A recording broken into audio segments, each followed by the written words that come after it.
Buenas tardes, mi nombre es Adrián Santiago Moreno Rojas, del grado 10B. El día de hoy les voy a exponer temas que hablamos sobre el periodo. Les voy a hablar sobre la reseña literaria, qué es su estructura y los tipos. ¿Qué es una reseña literaria? Es un escrito que cambia, resumen, análisis e interpretación crítica de una obra. No se limita a contar de qué trata, sino que también expone una opinión argumentada para recomendar o no su lectura. Estructuras de la reseña literaria. Como primer paso tenemos datos iniciales, puede ser título de una obra, autor, género literario o año de publicación. De segundas tenemos la introducción, que es una breve presentación de la obra y su contexto. Puede incluir datos del autor o el motivo de la reseña. De tercera tenemos el resumen, cuál es exposición breve de la trama o contenido principal, sin revelar detalles claves o spoilers. De cuartas tenemos los comentarios críticos, lo cual es opinión personal del reseñador o sustenta con argumentos. También está el análisis de personajes, estilo, lenguaje, temas, entre otros. Conclusión. Es como la síntesis de la valoración o recomendación final del lector. Tipos de reseñas literarias. Tenemos la reseña descriptiva, la cual se centra en informar sobre la obra, tema, género, entre otros. Es más objetiva y menos valorítica. De segunda tenemos la reseña crítica o valorativa, además de describir, evaluar y opinar sobre las obras. De tercero tenemos la reseña comparativa, la cual permite ver semejanzas y diferencias en estilo, calidad o aportes. Ahora les voy a hablar sobre marcadores textuales. Bueno, además los marcadores textuales ayudan pensemos, a ordenar la información de manera lógica, como puede ser primero, después o finalmente. También unir ideas semejantes o distintas. Algunas pueden ser además, en cambio, sin embargo. También está las expresas relaciones de causa y consecuencias. Se pueden incluir el porqué, por lo tanto, entre otros. Resumir o cerrar un tema. Se pueden incluir en conclusión o en definitiva, que son temas que cierran conversaciones. Hacer más clara la intención del autor, evitando confusiones a algún lector. Principales tipos de marcadores textuales. Número 1, pues de orden o secuencia. Estos indican el orden de las ideas. Por ejemplo, puede ser primero, en segundo lugar, por último, entre otros. De segunda tenemos de adición. Añaden información. Por ejemplo, puede ser además, también, igualmente, incluso, entre otros. De tercero tenemos de constante o oposición.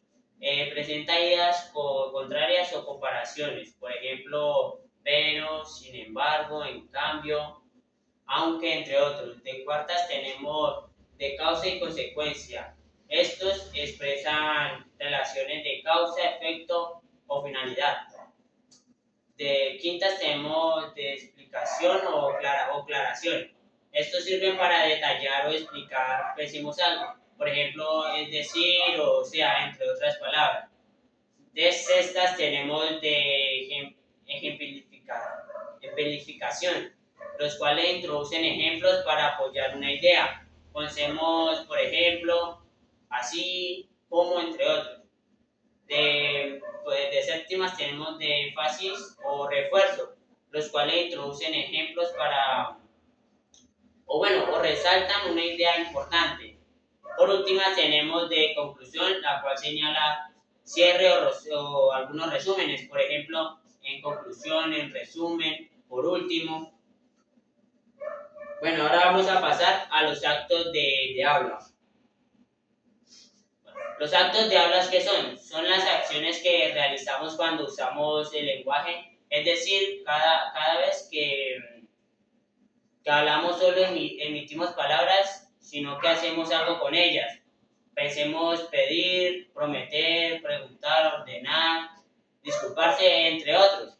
Por eso se dice que hablar es también actuar con el lenguaje. Este concepto fue trabajado por los filósofos del lenguaje como John Austin y John Searle, quienes explicaron que toda expresión lingüística cumple una función comunicativa dentro de algún contexto. Tipos de actos de habla. Número 1 tenemos el acto locutivo, el cual es el hecho de decir algo, la emisión de sonido, palabras y oraciones con sentido. Por ejemplo, puede ser la palabra decir o hace frío. De segunda tenemos el acto ilocutivo, el cual es la intención comunicativa del hablante al decir algo. Por ejemplo, puede decir, al decir, hace frío, puede estar pidiendo que cierren como la conversación o la ventana. De terceras tenemos el acto perlocutivo, el cual es el afecto o consecuencia que mis palabras producen en el oyente. Por ejemplo, después de decir hace frío o alguien cierra la conversación. Algunas funciones de los actos de habla pues son los actos de habla que permiten que el lenguaje no sea solo un medio para transmitir información, sino también una herramienta para interactuar, influir en otros o expresar emociones.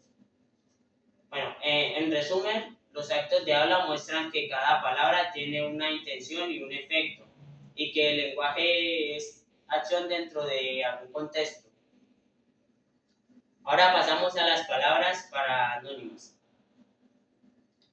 Bueno, las palabras paranónimas, la función o la importancia que tienen son los paranónimos. Son importantes porque pues ayudan a enriquecer el vocabulario y a mejorar la precisión en un idioma. Bueno, además, al concederlos, evitamos errores comunes en la escritura o en la comunicación oral. Algunos ejemplos de la palabra paranónima serían la aptitud, la cual es la capacidad o habilidad o alguna actitud, como puede ser la disposición de manera de comportarse. También tenemos la especie, cuáles son grupos de seres vivos con características comunes, espacial, con condimento o hierba usada en la cocina. El hiato y el diptongo. Bueno, vamos a empezar con el diptongo. El diptongo es la unión de dos vocales en una misma sílaba. Puede estar formada por una vocal cerrada, la cual puede ser I, U, y una abierta que puede ser la A, la E o la O. Dos vocales cerradas distintas como la I y la U. En los dos diptongos nunca se separan las vocales al dividir pensemos en sílabas o en reglas de diptongo. Algunas reglas se forman cuando hay una vocal cerrada, atona, o junto a una vocal abierta como la A, la E o la O. Por ejemplo, tierra, cielo o causa. También cuando hay dos vocales cerradas distintas, juntas, como la IU o la UI. Por ejemplo, cuidado o ruido.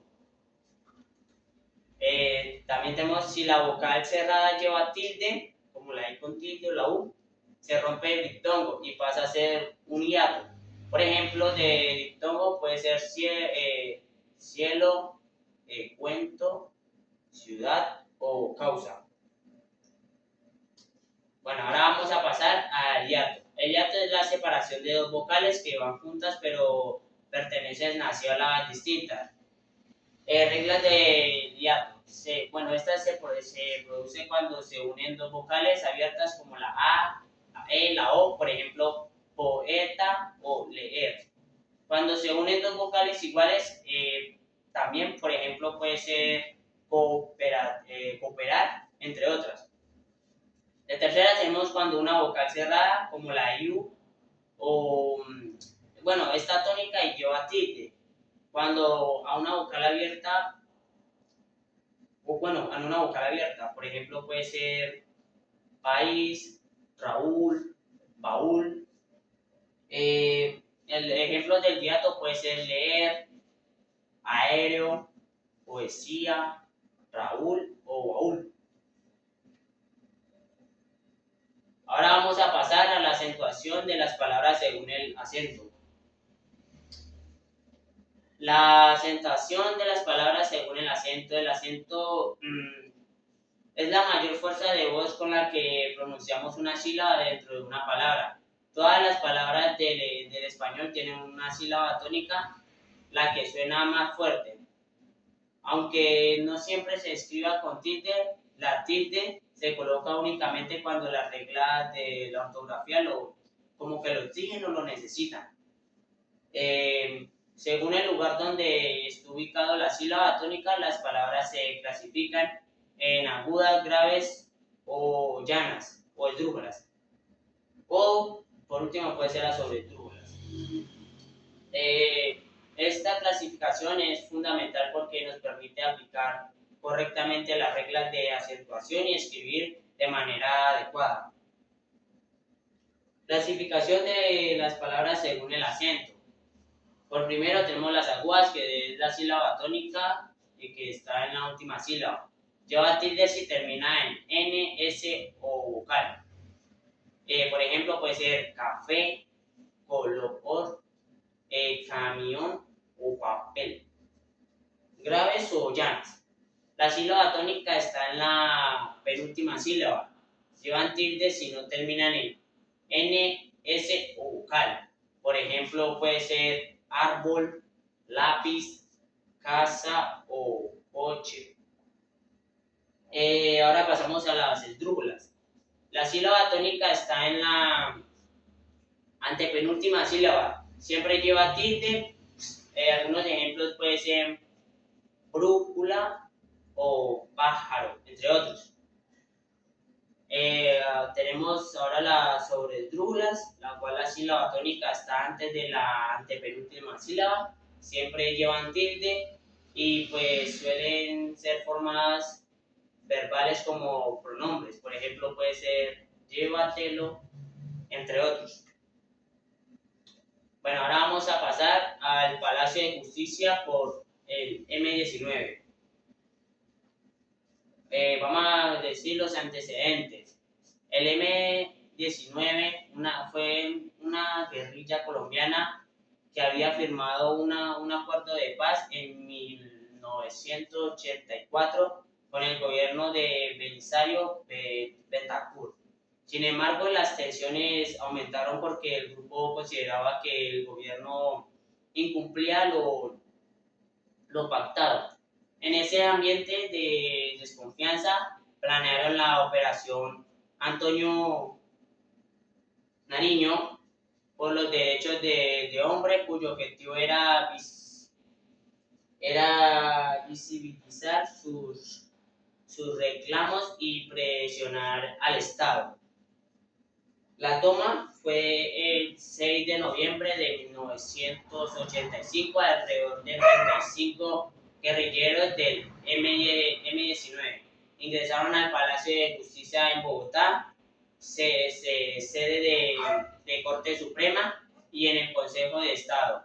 Allí retuvieron a unas 300, más o menos 350 personas, entre magistrados, empleados y visitantes.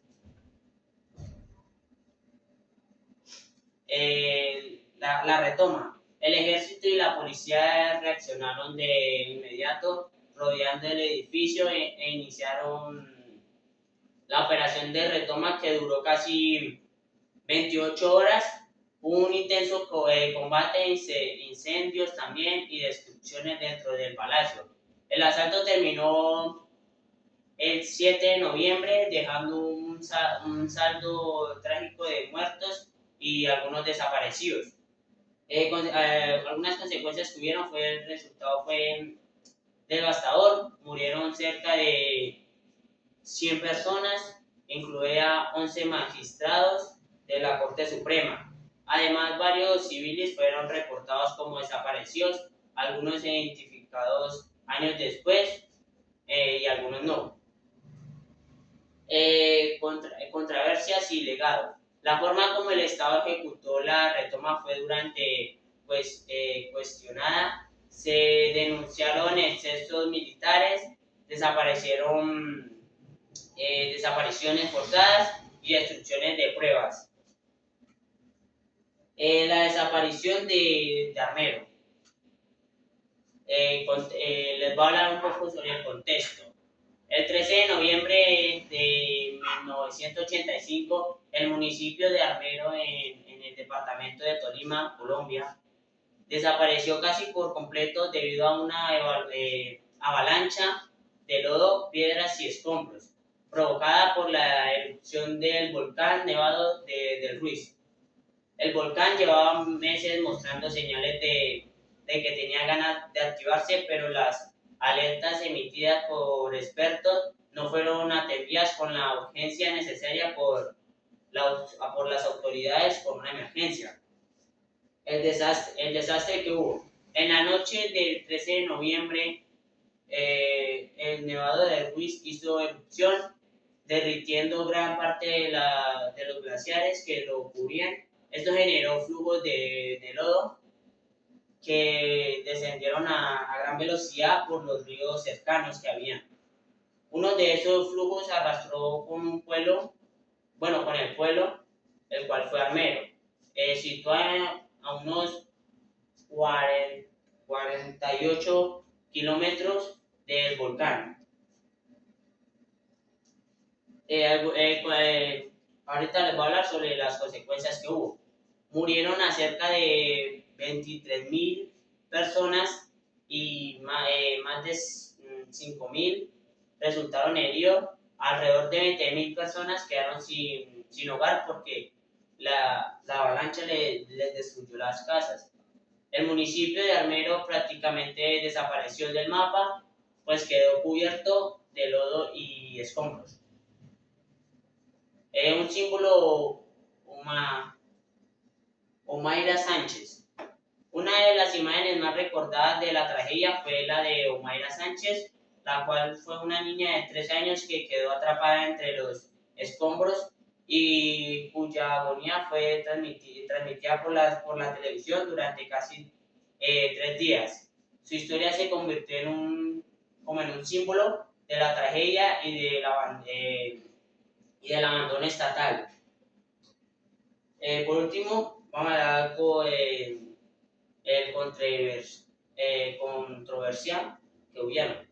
La desaparición de Armero no solo fue producto de la naturaleza, sino también de la falta de prevención y respuesta del Estado. A pesar de las advertencias científicas, no se hubo evacuación a la población. Por eso el desastre es recordado como una de las mayores tragedias naturales y humanas en la historia de Colombia. Muchas gracias.